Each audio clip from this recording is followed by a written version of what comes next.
احساس سے ہمارے دلوں میں مستفیض فرمائے. نعرہ تکبیر، نعرہ رسالت.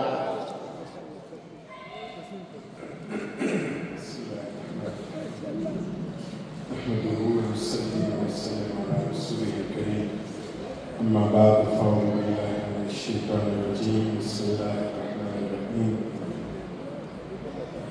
گرامی مرتبہ جناب الشیخ امام پروفیسر سید ولی الدین سہروردی صاحب، گرامی مرتبہ جناب ڈاکٹر حامد فاروق شاہ صاحب، جناب مفتی رمضان سلامی صاحب خطیب جامع مسجد داتا درگاہ، اور اگر کسی کا نام رہ گیا ہو تو اس حال میں ہر شخص مہمان خصوصی ہے. I am really thankful to invite me to this great gathering. 2-3 days ago we were in the Parliament of Canada. It was a massive gathering and we listened to the parliamentarian. As a Pakistani parliamentarian, I am so glad to listen to the scholars in the Parliament of Canada. As I don't know Sheikh Halabi is here or not. Sheikh Halabi, Sheikh, shukran Sayyidi, أحب لك في الله. شكرا سيدي. هو يقول في اليوم منذ هو في مجلس الشورى. Sheikh Halabi said in Majlis al-Shura Parliament that our Prophet sallallahu alayhi wa sallam is hero of all heroes and he is the leader of all leaders. میں بہت مشہور ہوں جناب ڈاکٹر شیخ ولی الدین صاحب کا، اور جو اسکول اور ادارہ ہم نے وزٹ کیا آج بہت ہی تاریخی ادارہ تھا. میں گفتگو لمبی نہیں کروں گا، میں مذاکراً ایک بات عرض کرتے ہوئے سجادہ حامد فاروق صاحب نے، میرے حمد الدینہ ہیں، میرے دوست ہیں، انہوں نے ذکر کیا ملک اشرف صاحب 10-10 منٹ لوگوں کو دیتے رہے.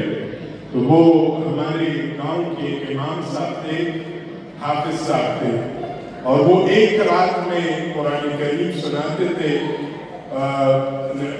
تراویح میں، اور اس کو محفل شبینہ کہتے. شاید کراچی میں بھی کچھ جگہوں پر ہوتا ہے اور ہمارے علاقوں میں بھی کسی گاؤں میں وہ تشریف لے گئے تھے. وہاں گئے تو حضرت کے پیچھے 3-4 صفیں کھڑی تھی. تو ایک وہ فرما رہے تھے کہ میں نے وہ زندہ حیات ہے وہ حافظ صاحب، وہ کہہ رہے کہ میں نے 7 سپارے ایک رکعت میں پڑھی. میں نے دیکھا 2 صفیں جا چکی تھی، پھر دوبارہ پڑھنا شروع کیا تو پھر 1 صف رہ گیا، اور پھر کچھ دیر بعد صرف 1 بندہ رہ گیا تھا. جو جب میں نے سلام پھیری آخری تو میں نے حضرت کا بوسہ لیا اور کہا کہ آپ بڑے عظیم آدمی ہیں، آپ تو بیٹے رہے، سارے لوگ چلے گئے. اور ان کا حضرت معافی چاہتا ہوں، میں نے محبت میں اپنی چادر بچھائی تھی آپ کے سامنے، آپ میری چادر پر جماعت پڑھا رہے تھے، میں اپنی چادر کے لیے بیٹھا تھا. وہ سردیاں تھی ہمارے قبائلی علاقے، پہاڑی علاقے. میں نے کہا کہ وہ والا کام نہ ہو جائے، اس لیے میں گفتگو لمبی نہیں کروں گا. 3 دن ہم ساتھ رہنا ہے ہم نے. الحمدللہ یہ تو ایک ہم آپس میں کیونکہ مل ملانے کا مقصد ہی یہی ہے. شاید انگریزی میں آئس بریکنگ اس کو کہتے ہیں، جو برف ٹوٹ جاتا ہے آپس میں، محبت کا ایک تعلق ہو. اور ہم جو آپس میں بیٹھے ہیں، ہمارا آپس میں تعلق اللہ اور اس کے رسول کی بارگاہ کا ہے. یقین مانے ہمارے آپس میں نہ جائیداد شریک ہے، نہ ہمارے کوئی بزنسز ہے، نہ ہمارے کچھ اور ہے، لیکن ادھر اگر بیٹھے ہیں تو اللہ اور اس کے حبیب کا ذکر کرنے بیٹھے ہیں.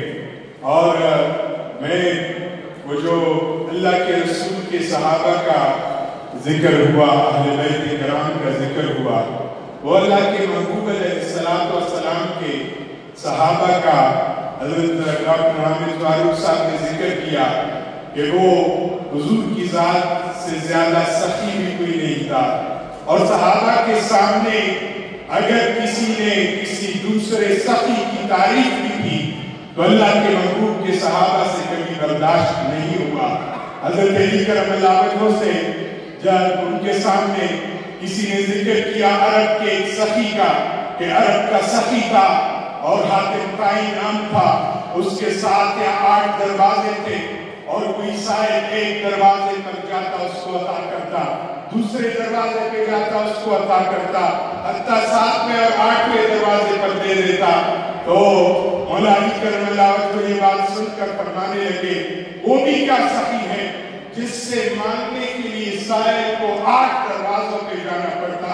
آؤ میں تمہیں اس کریم کا گھر دکھاتا ہوں، اس عظیم پیغمبر کا دروازہ دکھاتا ہوں جس کے دروازے پر کوئی ایک دفعہ گیا دوبارہ مانگنے کی ضرورت۔ اللہ اکبر، ماشاءاللہ، اللہ اکبر، یا رسول، یا ماشاءاللہ، ماشاءاللہ، ماشاءاللہ۔